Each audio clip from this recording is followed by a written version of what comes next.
Hey friends, welcome to Kicking It with Texas Chancla. I'm attorney Jesse Hernandez, the Texas Chancla, and today I am kicking it with my good friend, Aj Reygadas. Yes, how's it going? I'm doing great. How are you, man? Good, man. Good. I know we were supposed to do this, and then the weather kind of got a hold of us, or get ahead of us, I should say. Snowpocalypse Part 2, It got the best of us for safety reasons. Yeah. You know, we can't have you out on the roads. Yeah.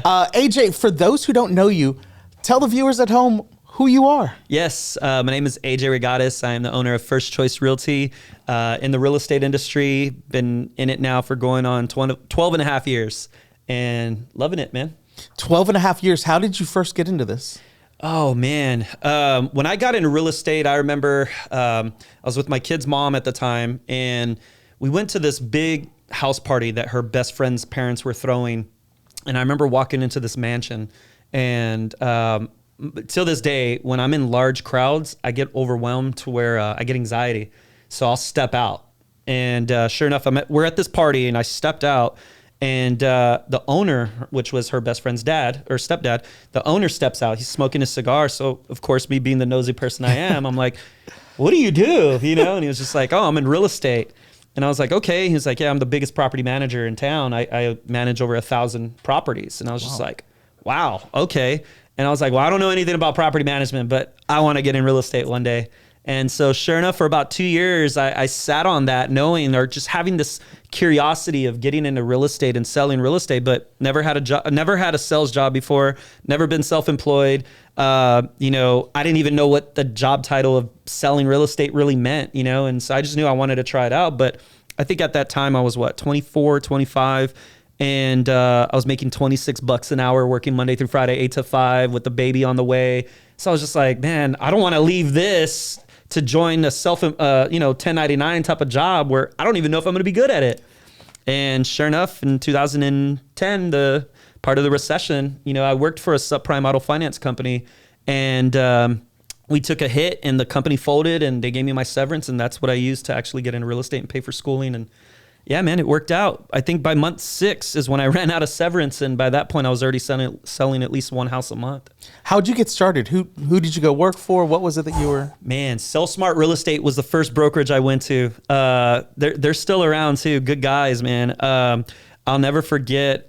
They would make fun of me in that brokerage. Not the broker, not the broker, but the agents would make fun of me in that brokerage because I asked a shitload of questions all the time. Am I okay to cuss? That's fine. Okay. I used I've always asked questions. Till this day, I'm a big question person. And so they would laugh and mock me about it. And yeah, man, I ended up getting Rookie of the Year there that first year. And from that point on, I just kept growing and growing with my business to where ultimately I left with the top agent. I got really close to the top agent in the brokerage. And we both left together and went to another brokerage. And here we are, fast forward 12 and a half years later, and it worked out. So you went from 0 sales experience to being a Rookie of the Year. Yeah. Like, how did you find those skills? Did you just tap into something, or YouTube videos? No, bro. I wish YouTube wasn't really a thing back then for stuff like this, like it is now. But I just had, so I'll tell you this. My family, which my mom, everyone supports me 100% now, but my family and my friends were trying to talk me out of getting into real estate. They're like, I don't think you're going to be good at this. Are you sure? It's a recession. You're going to suck. Yeah. Like, AJ, I don't know. Why don't you just go wait tables? Like, cause they knew I was a people person. Yeah. And I've always, ever since a kid, I've always used things to put as a chip on my shoulder, right? Like, I'm going to prove people wrong. And so I used that as motivation, man. And I worked 7 days a week. And that's where I always constantly grill my agents about right now is I did open houses 7 days a week. I didn't have a choice. You know, I needed to make sure that real estate was going to work for me. So any opportunity I had, I was doing an open house during the week, every single day, until I had buyers that I was showing homes to, and then started writing contracts. So yeah, just hustle, man.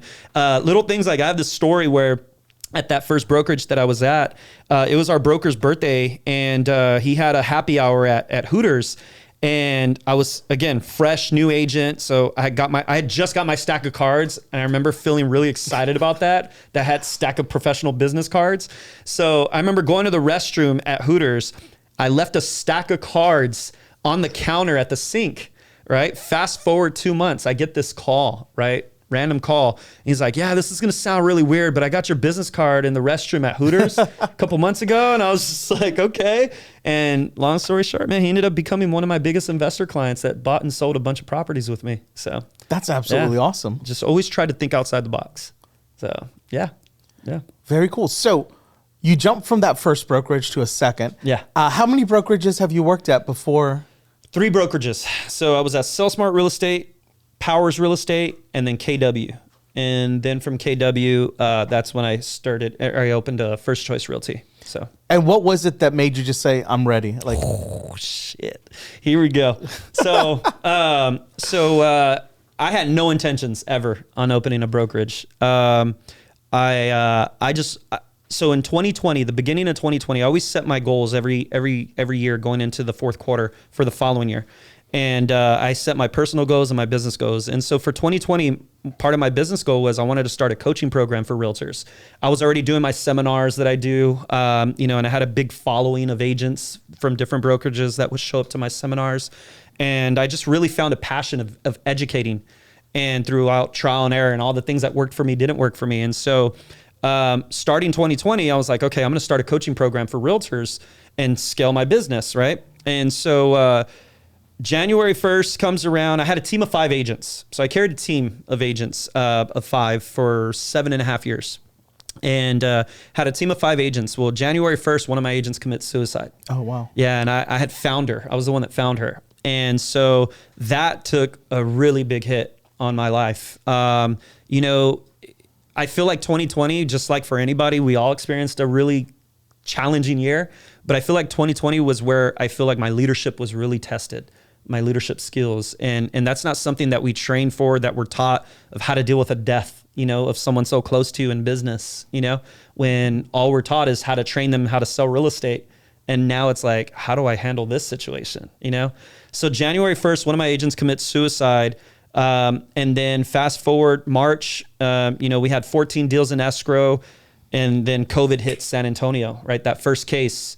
And within that week, we lost 10 of those deals out of the 14. Oh, wow. That's so it was insane. like 80 grand in commission that we lost, right? So that happens. Then my cap with KW starts over in March too, meaning that I'm responsible for paying them $18,000, right? So my cap starts over with KW. Then the very next week, my top agent on my team, Jen Cavazos, which I love her to death still to this day. Jen Cavazos, she tells me, hey, I'm going to leave. I'm going to go to a different brokerage. So ended up helping her get to the brokerage she ended up going to, where she's at till this day. But then the shutdown happens. So shutdown happens and we're locked out of the office, right? We can't go to the office. So April rolls around. One of my agents, Savannah, is attacked and mugged in the property, all over the news, it shook the whole industry because they attacked her, they mugged her. Thank God she did everything she was supposed to do. He just caught her at the last minute, at the last second, he caught her. But she got attacked and mugged in a property. So that happens in April. May 5th comes around, they open the doors back up, right? Say, okay, you can go to work now. So we show up to the office, and I always say to this day, that Stephen Gregg, which was the broker I worked for at Keller Williams, he's the best broker I've ever worked for, right? Out of the brokers that I've had. But that was a defining moment for me where I feel like if I was the broker, I would have done it differently. But we walk into the office and he says, here you go. You have an outstanding balance for your office space here. And I was just like, bro, like I couldn't even come to the office. So you're still charging me? And I was like, can you work with me on this? And he's just like, I'm sorry, there's nothing I can do. And I remember thinking to myself, man, if I was a broker and I had my own brokerage and a pandemic happened, mind you, I'm also working for the biggest brokerage in the world, right? Keller Williams is the biggest real estate brand in the world. And let's just be real. They have the, EXP breathing down their neck, growing and stealing all the Keller Williams agents every day. So I felt like this was an opportunity for this brokerage to show why they're number one. And how are they going to take care of their agents? And they didn't do anything. I hate to say it, but they didn't do anything, right? And I'm just being real right now. Right. And that's where I was just like, man, if I was a broker and I had my own brokerage, I can see me telling all my agents, you know what, 100% commission for the next 3 months. I'm not charging y'all anything as long as these expenses for the company are being paid. Y'all just survive, right? Just make it, you Right. know, Yeah, because of no course. one knew what the hell was going on in 2020. So by May, I was already capped. I already had hit my cap with paying the 18,000 to Keller Williams. So I was like, I'm going to ride this out for the rest of the year till the following February, and I'm going to open my own brokerage. And so then July comes around in 2020. Grandfather passes away. He was like a father figure to me. Then we have our team meeting. All our agents except one, Savannah, I end up giving everyone COVID in our team meeting. So mind you, this is 2020, right? So quarantine for 3 weeks. So all 4 of us were in quarantine, and we had one agent handling all of our business, showing for us, going on appointments for us, because she wasn't there at the meeting. Shout out Savannah, right? Shout out Savannah, which there's a cool story to this too. So in 2020, and you would have thought with all that, you know, just all that trial tribulation that we went through, ended up being my most profitable year, my highest grossed commission earned that year. So my mindset was developed quickly in the beginning of 2020, where it was like, we just got to keep going. Everything that just kept getting laid on us, it was just like, we just got to keep going. We just got to keep going. And I felt like as a leader, the team was looking at me like, what do we do? You know, how do we handle this? And so, you know, at home, I would cry, you know, especially when we lost someone, like I would cry. But in the office in front of the agents, it's like, no, they're looking at me to lead them. So this is where I got to put my leadership skills to test. And we just got to keep going. We've got to make this the best year ever, you know, regardless of what the hell's going on with this pandemic. And yeah, man, I kept that mindset all year, and it worked out. So then fast forward to February, man, one of my best friends, Daniel, passes away. I was set to open First Choice Realty on February 5th of 2021, and Daniel passes away on February 3rd. And I was made his medical power of attorney. He didn't have any family here. So he was on the ventilator for 2 months, and ultimately I was left with the decision to turn off the machine. And so this is the first time I'm really speaking about this. I mentioned it for the first time in our office yesterday for our meeting, but I quietly opened First Choice Realty. I didn't announce it when we opened it because I didn't want to take away from Daniel. I was responsible for handling his funeral services. So we started First Choice Realty. I actually didn't announce the opening of First Choice Realty till March the following month. And so this past Sunday, 2 days ago, was actually 2 years that First I remember Choice Realty. seeing the post on Facebook. Yeah, man. So it's been challenging, man. I'm not gonna lie, but at the same time, God's been showing grace, you know, and so it's been great, man. It's the way I see it, the way everything that I've gone through in the past 3 years, the way I take it is, you know, he wouldn't put anything in my path that he doesn't think I can't handle.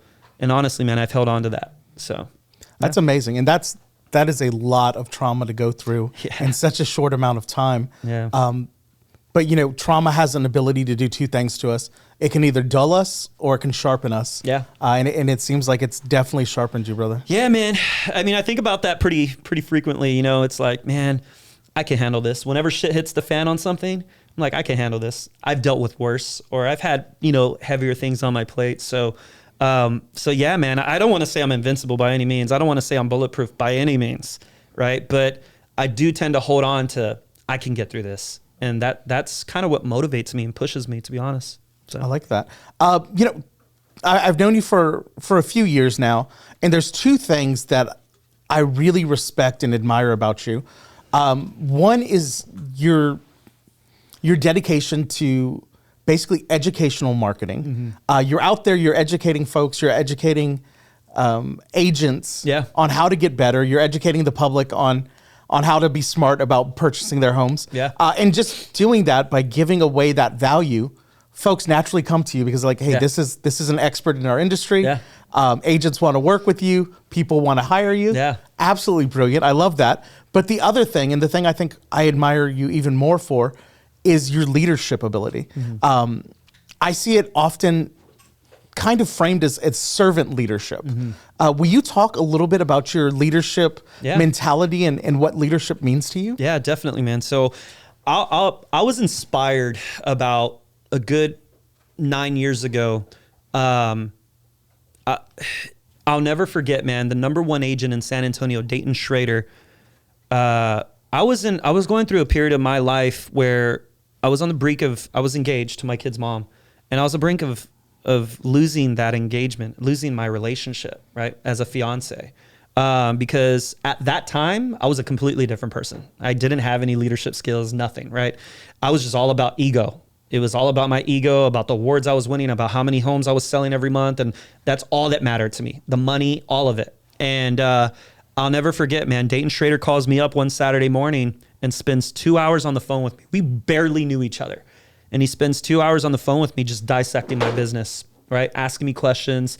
And sure enough, he goes, I need you to jump on a plane and come to the summit with me. It's in Fort Lauderdale. And by the way, it's $3,000 to go to the summit. And that doesn't include your airfare. That doesn't include your stay. And oh, by the way, we stay on a 5-star resort. And all I'm thinking is like, holy crap, this is like $7,000 that I'm going to be dishing out.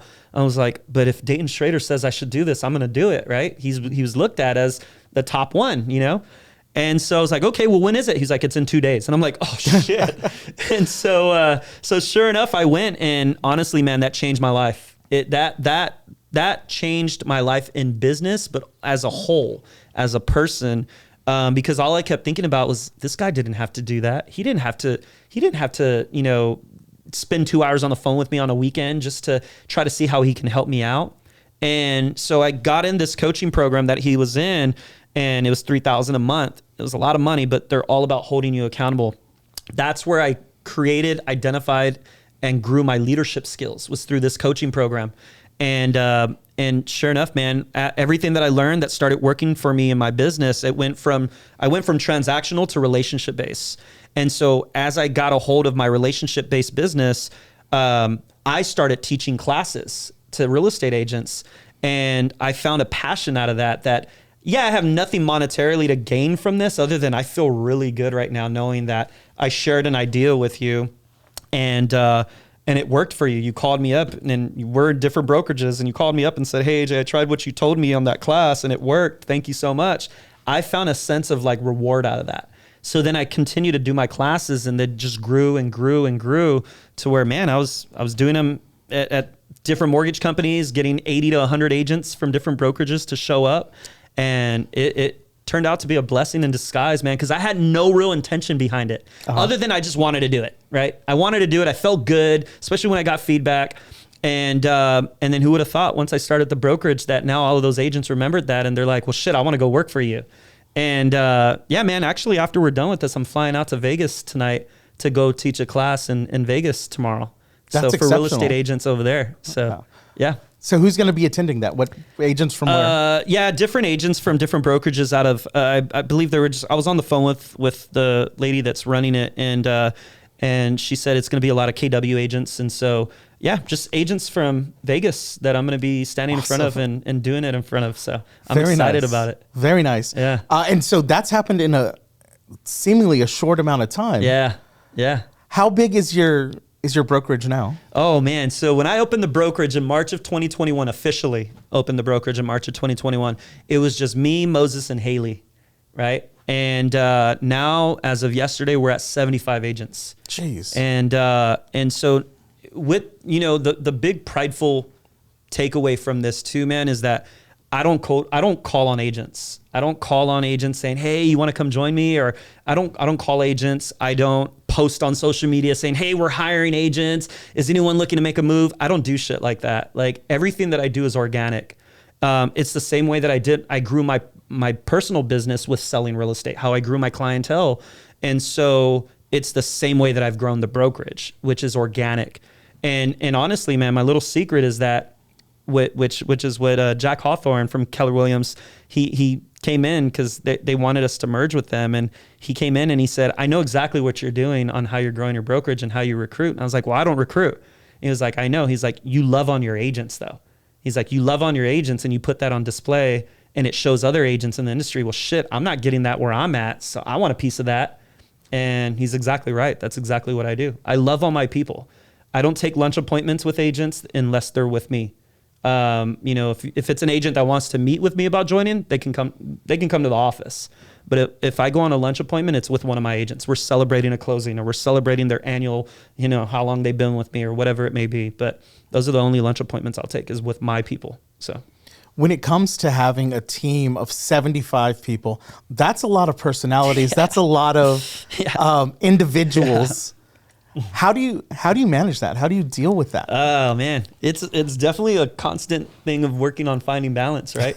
No, I will say it's the same thing on how I train my agents, is setting expectations up front, setting the right expectations up front.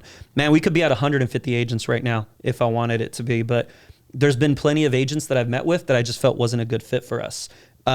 There's been, I'm really big on character, right? And when I meet with an agent, I always tell them, I don't give a shit about your production. I don't give a shit if you're a top producer. I don't care if you're a brand new agent. I don't care if you have any experience at all. I'm more curious about your character, who you are as a person. Because if you ask anyone in our brokerage, and I say it confidently, if you ask anyone that's currently at my brokerage right now, they will tell you the biggest thing that they enjoy the most is the culture that we have. It's our culture. It's a family environment. We have some big names that I've been thankful and blessed that have decided to join us from other brokerages that are recognized not just locally, but nationally. But it's all about setting the right expectations up front. And so when I sit down with these people, whether they're a big name or a brand new agent, I tell them, I need to know that you're a team mindset, right? You're all about helping others, because if you can't leave the ego at the door, then you're not for us and we're not for you. And so there have been agents that I've passed on that are highly recognized, but I just felt it wasn't going to be a good fit because all it takes is one bad apple to screw it all up. So setting that expectation up front and getting them to buy into that idea that, hey, we're a team mentality and we're all here to help each other out. There's no competition. That's how you set those expectations to kind of, I don't want to say control my agents because I don't control them, right? There's sometimes they post some stuff that I don't agree with, but at the same time, they know how to carry themselves, right? And they know how to treat others in the brokerage.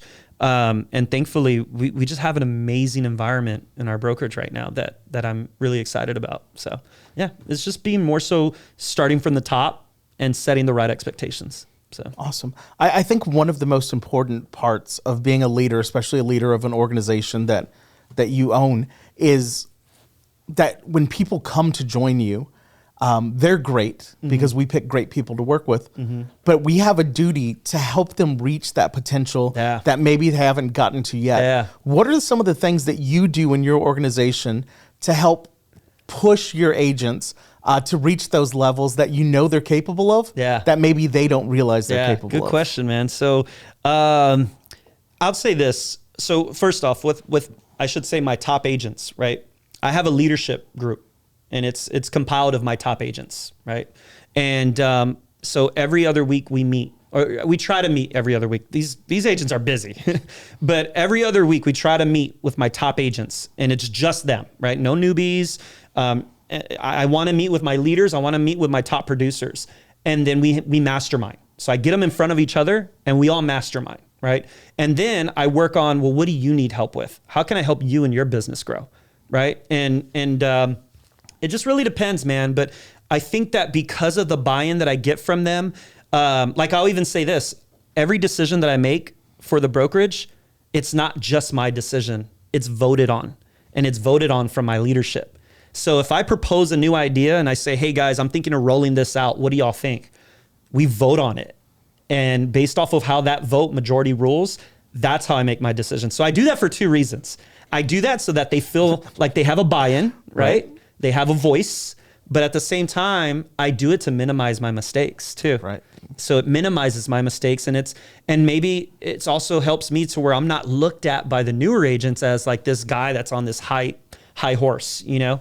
Yes, I'm looked at as the leader, but at the same time, they understand that everyone's opinion is valued in this brokerage. We can learn something from a new agent too, you know? Right. That's one thing I say in my firm is that great ideas don't only come from the top. Oh, for sure not. You know, you could be here for your first day and you could say, hey, we used to do it this way at the other place and everybody loved it. Can we try that? Yeah. And that's valid. Yeah. You know? I mean, I didn't go to business school. I'm sure you didn't go to business school either. I wish. And that is something I do wish I did. It's something that we're kind of learning as we go. And so learning from others is just as important as teaching others, I think. For sure. I'll say that, man. Like, you know, it's funny. One of my many things that motivated me in real estate to grow and to do good was it was this mentality of like, I didn't step a foot in college. I don't need college to be successful, which I never tie the word successful to my name. I probably will never will.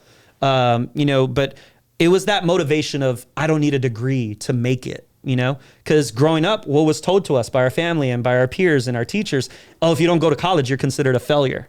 Right. And granted, yes, there's certain degrees that you need to be a doctor, to be an attorney, right? For certain professions. But this idea was pushed on us that if you didn't go to college, you weren't going to amount to anything in life. So when I became an adult and I finally grew up, which was in my mid-20s, late 20s, that was my motivation is I don't need a degree. I'm going to show everyone that you don't need to have a degree to make it, in life. And however, I will say now that I run a brokerage and it's like business management, it's like, damn, I wish I had a business management degree, because I'm sure there was definitely some things I could have learned. Yeah, that the easy way as opposed to the hard way. Exactly, versus learning through my mistakes. So here's something that I think a lot of people don't understand, and I think I know this about you, and it's true for myself. We may run companies that continue to have success and continue to reach new levels, but we're not doing it alone. I know for myself, I'm in 3 or 4 different coaching programs. Yeah. I have a couple of mentors out there that I look to when it comes to ideas. What about you? Like, what's behind the scenes? How many...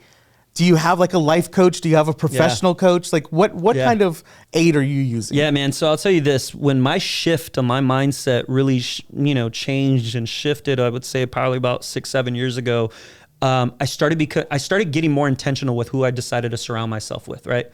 I knew early on in my career when I was making a lot of money and I was ego driven, I had a lot of yes men around me, because why? I was the one that was paying for VIP with my friends and, popping bottles and everything. And so I had a lot of friends that, not saying all my friends were like that, but I had a... No, he's saying all of them. He's talking about y'all. I had a good amount of friends that were just like, hell yeah, AJ's paying for this. You know? And so I started becoming more intentional with who I surrounded myself with and started surrounding myself with people that were not afraid to hold me accountable. Right. And so to this day, I have a good amount of friends that are not afraid to speak up to me. And then also being able to surrender to that idea of actually accepting that constructive criticism.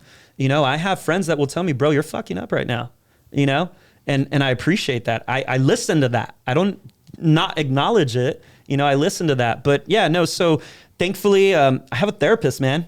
Okay. Therapy helps a lot. I'll say, especially with all the crap that I've been through over the past couple of years, that helps me a lot. Therapy, having someone to go to and speak to that's non-biased. But yeah, no, I got my right-hand man, Moses, too, in the office where him and I, you ask anyone if you ask anyone in our leadership, when we have our leadership meetings, oftentimes him and I are butting heads. We're shouting, not shouting, but we have strong disagreements. Okay. And everyone just tends to get quiet while him and I are going through this disagreement. But at the end of the day, him and I are closest friends, and we can have a beer later on that night and hang out, and right. And I admire him and I appreciate him that he's not afraid to step up to me, because we're just, at the end of the day, we're both passionate and we have the same goal, is we want to see this brokerage grow and we want to see it grow the right way. And so as I can separate our differences, I can also identify that his ultimate goal is he wants us to succeed. And so that I appreciate the most. But yeah, just surrounding myself with the right people, man, like-minded. So. Are you in any mastermind groups outside of your? Yeah, so I am. There's a mastermind group that I'm part of, which is compiled with a few brokers here locally. And so it's really cool, man, because this is why I was telling you earlier, like I don't look at other brokerages as competition because if anything, there's quite a few of us that rely on each other, and I'll share with them what's working for me. There's been times where I've gone to, I won't say the name of the brokerage, but there's been times where I've gone to another brokerage to consult for them, to tell them what's working for us on our retention, what's working for us on our growth. Granted, he's been a broker much longer than I have, and he's been holding down his brokerage for many years, but at the same time, they'll have me consult on what's working for us so that maybe they can adopt that and implement that. So yeah, there's definitely some brokers that I can rely on for help when I need it, because it works both ways. Awesome. A minute ago, you said that, well, depending how this was edited, it might have been a minute ago, it might be in the future, but you said that you would never attach the word success to yourself. Yeah. For you, what is your definition? What is your vision of success? Man, everyone's got their own, I guess there's no wrong answer to that, but everyone's got their own definition of success. For me, the reason why, and it's hard to explain, I will always be shooting for success, right? Do I think that I'll get there? Probably not, because my definition of success means that you've made it, right? You've made it to the top and you have nothing else to aim for because you have everything you can possibly think of and you're happy and there's no worries, which I hate to say, we're always going to have worries. We're always going to have things to stress about, whether they're big or small. And I'll be honest, man, as much as I aim and make goals for things that I'm shooting for, whether it be in personal life or business life, like I don't know if I really want to ever reach success, because the only way you can go is down from there. And that kind of frightens me, you know? So I just, my definition of success means that it's someone that's made it to where, yeah, financially stable, financially, you know, where there's no worries at all. But I hate to say it, man, it truly, in my opinion, more money, more problems. Right. I really do believe that. Always. I really do believe that. So you're not just amazing at the real estate stuff. There's other aspects of your life. I think, I have never talked to you about this, but I believe that your faith is a big part of who you are. It is. Do you feel comfortable talking about that? Yeah, sure. I've been slipping up. I'm not going to lie, man. I actually talked to Solo about it not too long ago, that I've been slipping up, man. You know, I found my faith. I was led to my faith about 6.5 years ago from a relationship that I was in. And I'll never forget, she told me, she goes, you know, I love you for the heart that you have and the man that you are. You're good to people. She's like, but you're missing God in your life. And I remember laughing it off, right? Because I grew up Catholic, got into my 20s, got very politically driven. And then I started critiquing Christians and different religions. And I started pointing out things, flaws in religions that I didn't agree with, you know, contradicting and judgmental ideology. And so when she said that, I laughed at it, right? And she asked me, she was like, you should come to church with me. And I was just like, well, where do you go? And she said, CBC. Man, I would have never known this is one of the biggest churches in town that was just 2 exits away from my house. And I was like, well, let me think about it, right? I'm not a Christian, you know? And so the very next week, a childhood best friend of mine calls me up randomly out of nowhere. And he was like, hey, bro, how you been? So we're catching up. He was like, hey, bro, you should come with me to church one day. And I was like, this is weird. You're the second person that said this to me. I was like, well, where do you go to church, bro? He's like, CBC. And I'm like, what the heck? You're the second person that's said this to me in the past week, and it's the same church. So I was like, you know what? Yeah, I'll go check it out. So I went with my girlfriend at the time. And sure enough, we're in church, and she's like, dress however you want, right? So I'm dressed like this. And 30 minutes of worship, and then, you know, sitting down, hearing the sermon. And afterwards, she's like, what did you think? And I was like, it was really weird. You know, I was like, it was really weird. Everyone's praising and singing and standing up and just high-fiving each other. Like, it was just different for me. It's different for the Catholic in you. Yeah, for growing up Catholic, you know, it's very formal. And yeah, so I didn't go back. And then shortly after, we broke up. And I remember when we broke up, I was like, how can I get this girl back? Right? How can I get her to come back to me? Bro, you didn't use God to try and win back. I sure did, bro. This is part of my testimony. So I started going to CBC by myself, right? And mind you, CBC can sit 2,000 people.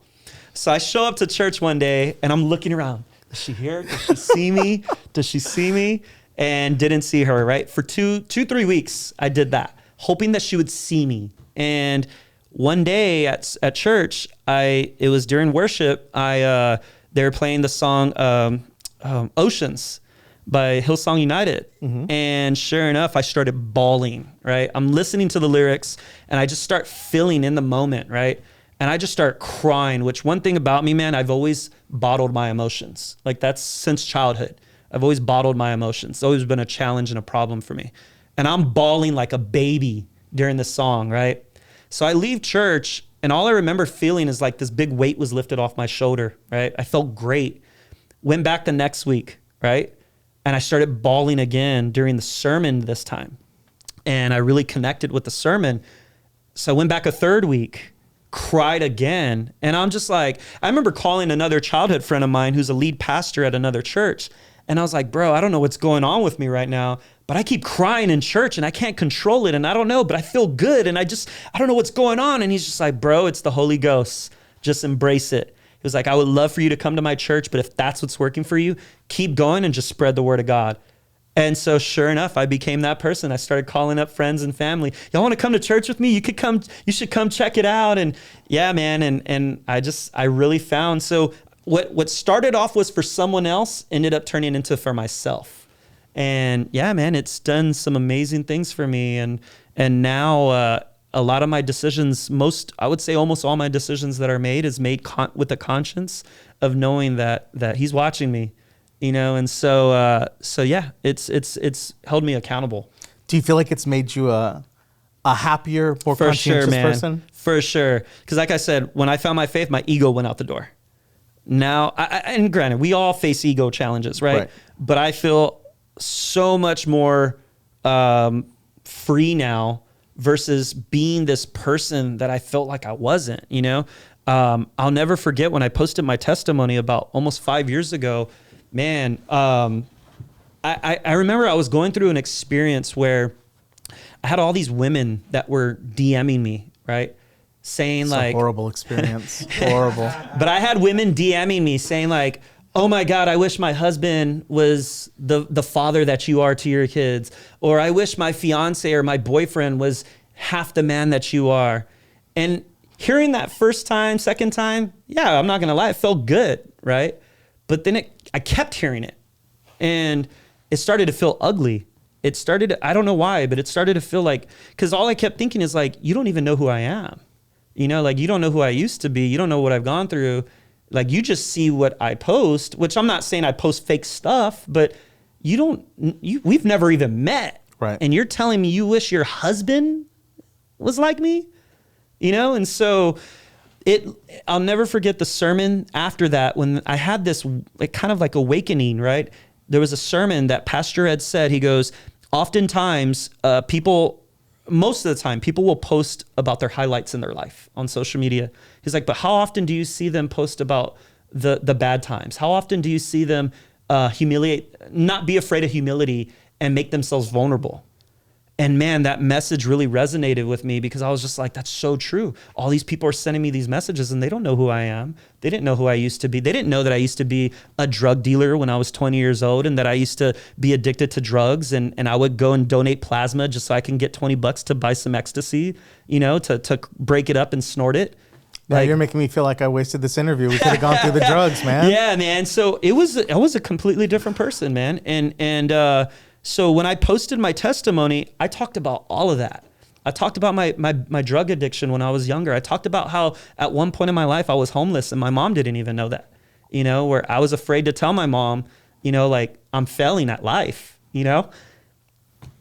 and I still choke up on it. But there was a period of time where I didn't know where I was going to sleep at night. I was staying at different friends' houses and until their mom would kick me out. And it was a point in my life where I was just trying to make it, and so now to be able to reflect on that and to post my testimony and talk about that, I remember telling my sister, I had planned it for like a week, and I remember telling my sister, I'm going to post my testimony and I'm going to talk about shit that not even mom knows about, and then I'm just going to put my phone down for the rest of the day because I know I'm going to get blown up, and I'm going to go see a movie, which is something that I still do to this day. I go to the movies by myself, and I leave my phone in the car, and I just unplug for a few hours. But I was like, I'm going to put my phone down, go see a movie, and I'm just going to, just really just relax. And so sure enough, I posted it in the afternoon. Right before I posted, I called my mom. And I was like, I'm about to post something. It's my testimony. I just want you to know I'm going to talk about things that you didn't even know about. And I just want you to know that I'm sorry if I embarrass you. Because my mom's very prideful. Just like any Hispanic mom, right. Not my mijo, like that's how she is. And so, she didn't agree with it. She's like, I don't know what you're about to say. I don't agree with it. I don't think it's anybody's business, but you do what you need to do. Right. Cause she knew I was going through this thing with church and I was changing, So I posted this testimony and who would have thought, man, like I thought I was doing this for myself, and to wake up the next morning to have over 600 comments, 100 DMs, text messages, missed calls of people just reaching out to me saying, wow, I had no idea that you went through that. or that's exactly what I'm going through right now, or that's exactly what my husband is going through right now. Like, thank you for sharing. It made me vulnerable to where since that day, no lie, man, I'm not afraid to be who I am. Like, this is why I'll post things to make fun of myself. I'm not afraid to make fun of myself and joke. Like, this is who I am. And I felt the most free that I can ever feel now, because it's like that movie, The 8 Mile with Eminem. Yeah. Where he goes off on the guy and he's like attacking him with everything that he can possibly attack him with. Right. That's how I felt. It's like, what can you use against me now? Because I laid it all out there. Right. Like, what can you use against me? You know? And I feel free now. And so, yeah, it was a very eye-opening experience, man. I absolutely love that for you. Joseph, what's time? We have 2 minutes. All Okay. right. Yeah. I'm gonna have to have you back because there's so many things I wanted to. There's so many things. There's the whole CrossFit thing. There's Yeah, dude. The kids. There's all of Yeah. that. But all right, let's. In these last 2 minutes, tell me what it is that makes you happiest. Oof, my kids, for sure, without a doubt. What is it about them? And man, it's starting to dwindle down now as they're getting older, but I'm a big kid at heart. And so I like to make people laugh? Absolutely, right? I'm a jokester. I've always been a jokester ever since I was a kid, but I truly enjoy being that annoying dad to my kids. I'm not going to lie. I'm a yes man, right? My kids know they have me wrapped around their finger, but I truly enjoy annoying my daughters. I truly enjoy making them laugh if I can get a crack out of them now. But they motivate me enough to be what my dad wasn't to me, right? I want to be a great example for them. And my real dad was not. He was a deadbeat, you know? To this day, he's a drug addict. And that's enough motivation for me to be like, I'm going to be everything you're not, you know, because I'm going to give my kids everything you couldn't give me. And so at the end of the day, screw the business, screw everything. It's my kids. My kids mean the world to me. Like, that's what does it for me. So you have 2 daughters and a son. Yeah. I have one son, a 10-year-old. Yeah. And pretty much my entire day, my life is occupied with, if I was to die right now, Yeah. what would my son know about me? What would my son remember about me? Yeah. What is it that you would want your kids to know about you and to remember about you if you ever left this world? All I care about is that they know that I love them. That's it.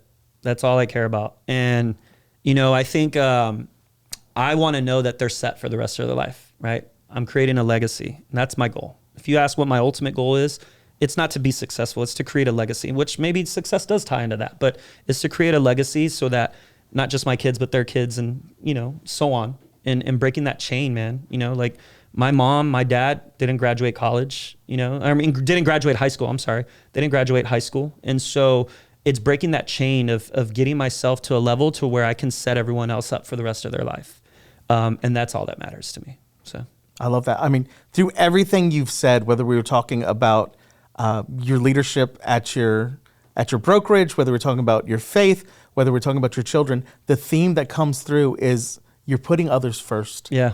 And you are definitely a prime example of what it means to be a servant and a leader. Yeah. AJ, thank you for kicking it Thanks, with me. man. That was fun. And folks, thank you very much for kicking it with the Texas Yeah. Chancla and AJ. Yes.